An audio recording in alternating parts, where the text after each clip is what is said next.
हम सब ने नारा लगाया भारत माता की जय, मैंने भी लगाया। लेकिन मैं पूछता हूं, सोचता हूं, वो भारत माता कौन है? पता नहीं क्यों जब हम भारत माता के बारे में सोचते हैं हमारे मन में एक कैलेंडर आता है। एक कैलेंडर पे एक मुकुट लगाए हुए, साड़ी पहने हुए एक औरत की तस्वीर आती है और हम पता नहीं क्यों कहते हैं ये भारत माता है। मेरे मन में तस्वीर नहीं आती। मैं जब भारत माता की सोचता हूं तो धान के खेत में रोपाई करती हुई औरतें जो यूं कमर मोड़ के खड़ी रहती हैं, घंटों घंटों काम करती हैं, कमर टूट जाए किसी की भी वो काम करने से, मेरे लिए वो भारत माता है। सपेरा समाज की जिन बहनों ने मेरा सम्मान किया, मेरी बहनों तुम मेरे लिए भारत माता।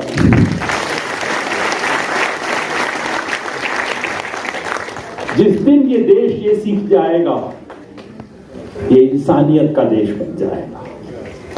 और मैं आज इसलिए मैंने कहा जहां 5 लोग भी मुझे बुलाए मैं जाता हूं, क्योंकि आज नहीं, आज आपका वजन नहीं है। समाज में, राजनीति में, प्रशासन में, आईएएस अफसर में, आईपीएस अफसर में वजन नहीं है।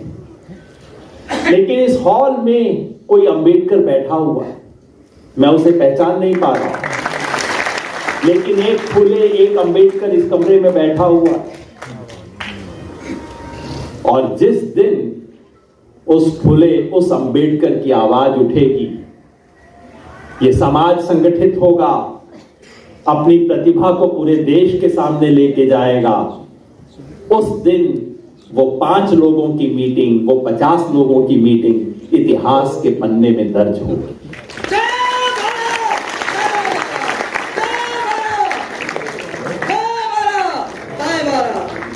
इसलिए मैं यहां आपके साथियों ने तमाम प्रयास किए हैं। आप लोगों ने एक बहुत अच्छा मेमोरेंडम भी तैयार किया है। उस मेमोरेंडम की ज्यादातर बातों से मैं सहमत हूं। भारत सरकार ने आयोग भी बनाया है, रेंके आयोग बनाया, जिस पे किसी सरकार ने लागू नहीं किया है। मुझे उम्मीद है, कम से कम बाहर बोर्ड पे लिखा हुआ था कि माननीय मंत्री जी इस कार्यक्रम में आएंगे। अगर आए, उनसे 10 चीजें मत मांगिएगा, बस सिर्फ एक मांग कीजिए,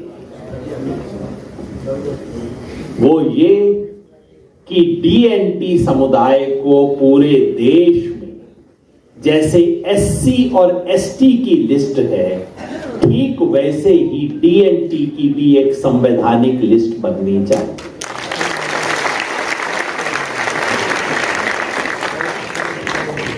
कोई पूछेगा कि लिस्ट बनने से क्या हो जाएगा भाई? आज विमुक्त घुमंतु समाज की सबसे बड़ी ट्रेजेडी ये है कि उसका कोई कागज में वजूद नहीं है।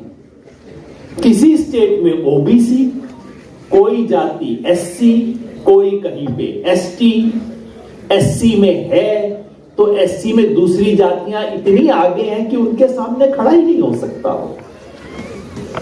अगर ओबीसी में है तो उसका मुकाबला उन लोगों से है जिसके पास 10 एकड़ जमीन है, 20 एकड़ जमीन है, वो भी ओबीसी में है, दूसरा भी ओबीसी में है। ये गडरिया लुहार उस 20 एकड़ वाले के साथ कैसे कॉम्पीट करेगा?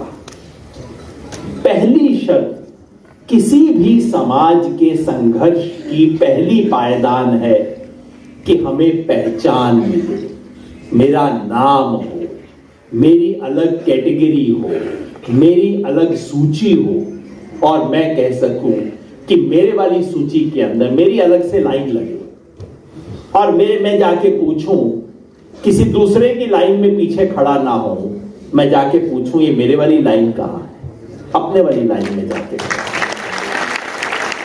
अगर बस चले तो मंत्री जी से बस ये एक चीज मांगिएगा, क्योंकि 50 चीजें मांगने में दिक्कत ये हो जाती है कि जो सबसे हल्की मांग होती है वो सरकार और मंत्री बड़ा जल्दी से मान लेते हैं कि चलो हो भी गया, आपका भी मुंह बंद हो गया, मेरे को भी कुछ देना नहीं पड़ा, मेरी जेब से भी कुछ नहीं गया। करना यही चाहिए। और ये मैं पार्टी की बात नहीं कह रहा हूं, सच बात ये है किसी पार्टियों ने इस देश में डीएनटी समुदाय के साथ न्याय नहीं किया। आज जवाहरलाल नेहरू को जरूर याद करना चाहिए क्योंकि विमुक्ति का काम उन्होंने किया, लेकिन एक बार कागज में विमुक्ति करने के बाद जो जमीन पे विमुक्ति होनी चाहिए थी उसका काम किसी ने नहीं किया। वो संघर्ष बाकी है।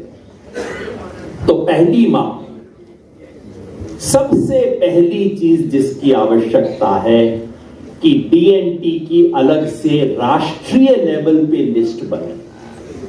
राज्यों में बनी है, महाराष्ट्र में लिस्ट है, राजस्थान में लिस्ट है, छोटी मोटी चीजें सरकार कुछ अलॉट कर देती है, फाइल का पेट भरने के लिए कुछ छोटे मोटे काम कर देते हैं, मगर राष्ट्रीय स्तर पे जैसे एससी और एसटी, एससी का मतलब क्या है, शेड्यूल्ड कास्ट, पर हम शेड्यूल कास्ट शब्द बोलते बोलते भूल गए। शेड्यूल का मतलब क्या है? शेड्यूल का मतलब होता है लिस्ट। संविधान में बनाई गई एक लिस्ट को शेड्यूल कहते हैं। तो ये शेड्यूल्ड कास्ट है, शेड्यूल्ड ट्राइब है, वो ट्राइब जिनकी लिस्ट संविधान में बनाई गई है। इसी तरह से शेड्यूल्ड डीएनटी की एक सूची बननी चाहिए संविधान में।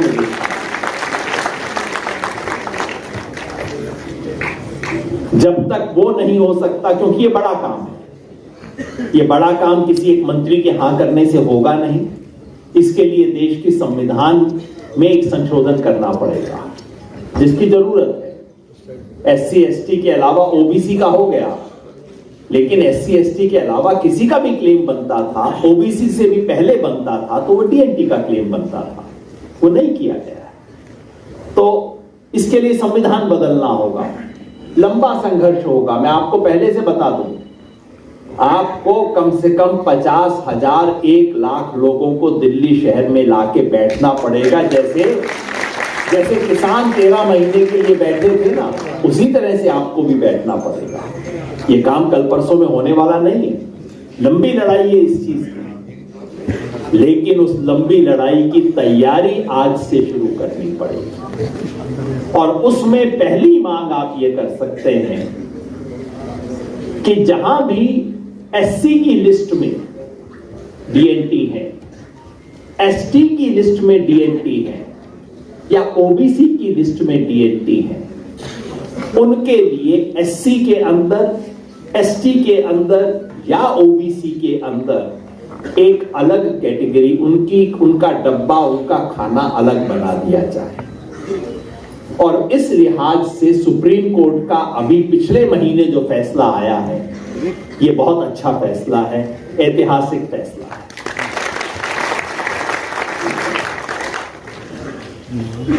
मैं 5 मिनट समझा दूं ये फैसला है क्या, क्योंकि मुझे यहां बैठे हुए हर व्यक्ति के पीछे कम से कम 1000 व्यक्ति दिखाई दे रहे हैं।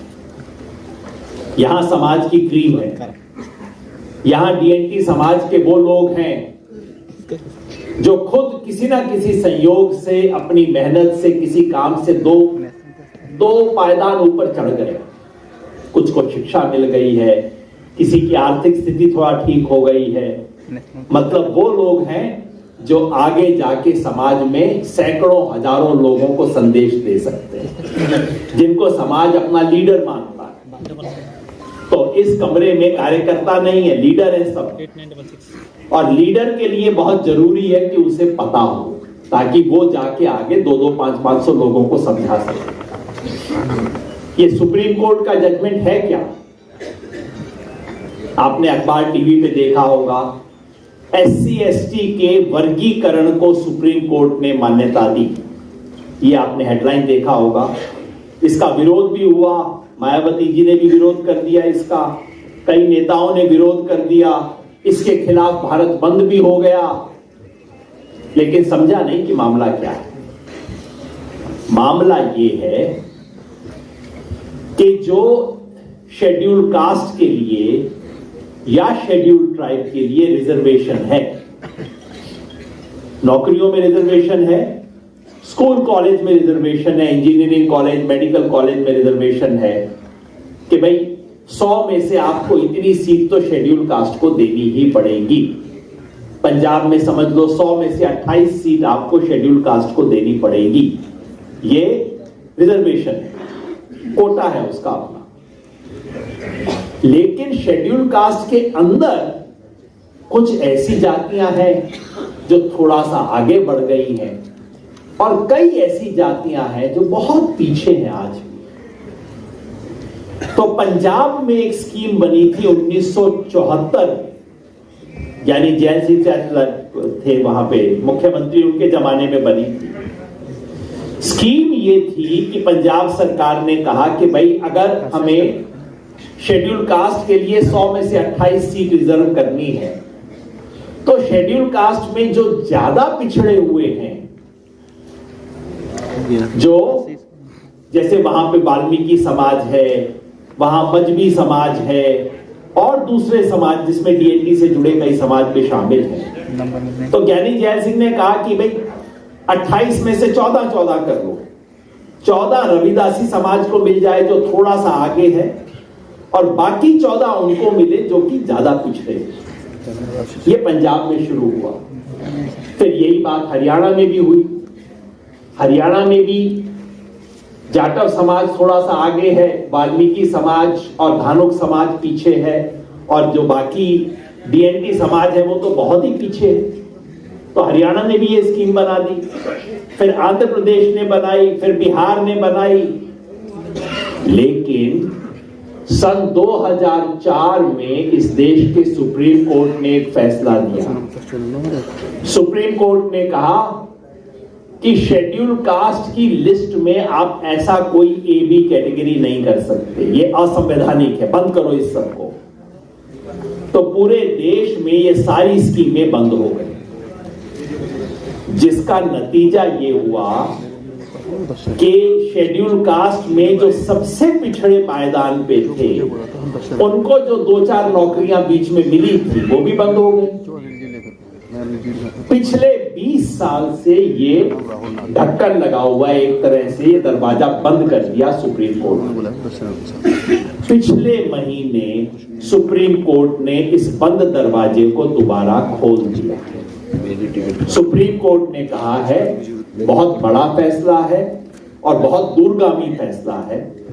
सुप्रीम कोर्ट ने दोबारा दरवाजा खोल दिया और कहा है कि अब कोई भी स्टेट गवर्नमेंट, चाहे पंजाब हो, हरियाणा, राजस्थान, जो भी सरकार हो, अपने राज्य में अगर शेड्यूल कास्ट में कुछ ऐसी जातियां हैं जो बहुत पीछे रह गई हैं, उनके लिए आप अलग से रिजर्वेशन करना चाहते हो तो आप कर सकते हो।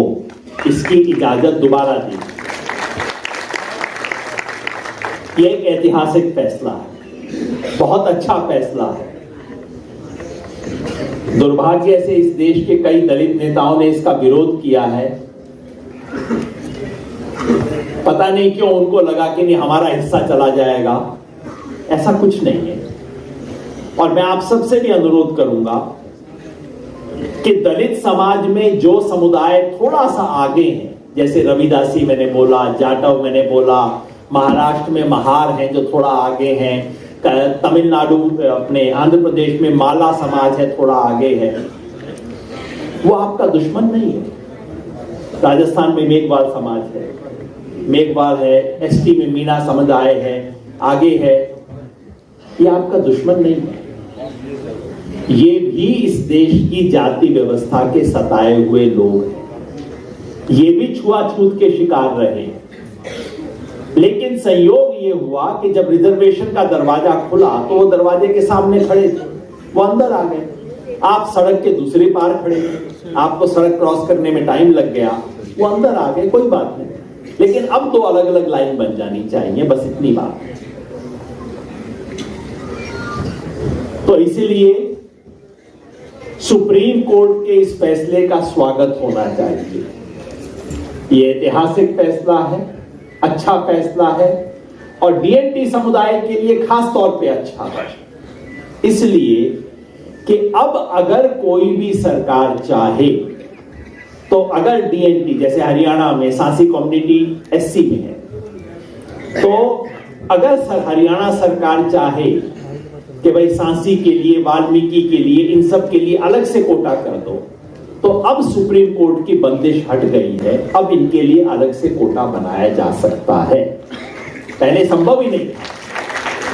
पहले अगर आप मांगने जाते तो मुख्यमंत्री कहता कि भाई सुप्रीम कोर्ट ने बैन लगा रखा है, मैं क्या करूं भाई इसको। जाके अपने अधिकार की मांग कर सकते हो।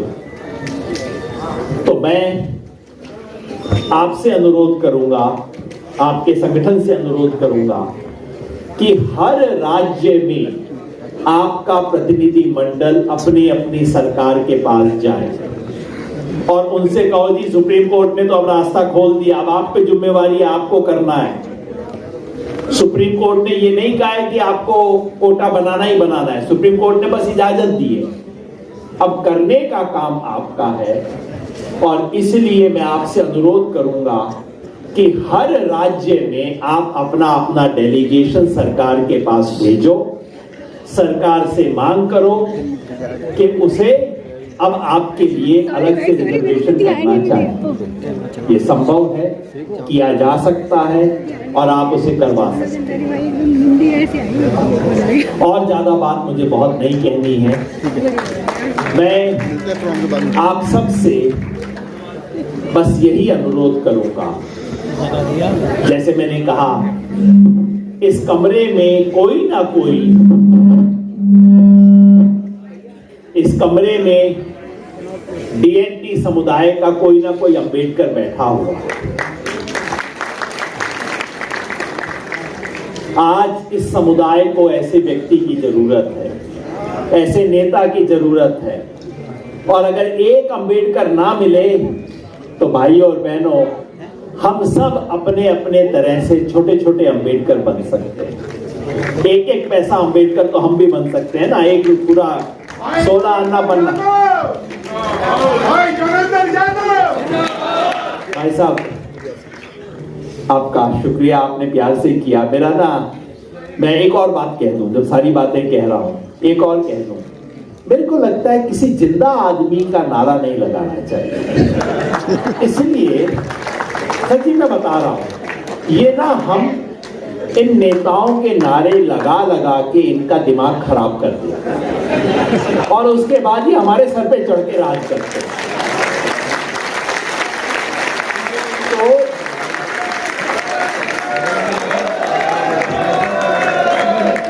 नारा लगे तो बाबा साहब का लगे, फुले का लगे, विमुक्त समाज के जिन लोगों ने शानदार काम किया है उनका लगे। आजकल मैं देखता हूं नेताओं को इतनी जल्दी है कि बेचारे अपने जीते जी अपनी मूर्ति बनवा लेते हैं नेता। मैं कहा भाई मरने का तो इंतजार कर लेते हैं। और एक बात बताऊं भाई साहब, अगर कोई अच्छा काम किया है उसकी परीक्षा तब होती है जब आप इस दुनिया में ना रहो और कोई आपको आपका नाम प्यार से याद करे। वो सच्चा नारा है। आज जब हम बोलते हैं जय भीम, वो सच्चाई का नारा। तो नारे वही थे। मैंने शुरुआत अपनी बात की ये कह के की थी कि कागज में, कानून में डीएनटी समुदाय विमुक्त हो गया है, लेकिन वास्तव में जमीन पर मुक्त नहीं हुआ है। मैं अपनी बात को खत्म करना चाहता हूं, उसका विस्तार करके। सच ये है कि सिर्फ डीएनटी समुदाय नहीं है जो मुक्त नहीं हुआ। सच ये है कि भारत देश तब तक पूरी तरह आजाद नहीं होगा जब तक सड़क पे नाचने वाली वो नट महिला, वो सपेरा, वो गाड़िया लोहार, जिस दिन तक वो पूरी तरह आजाद नहीं होगा तब तक भारत आजाद नहीं।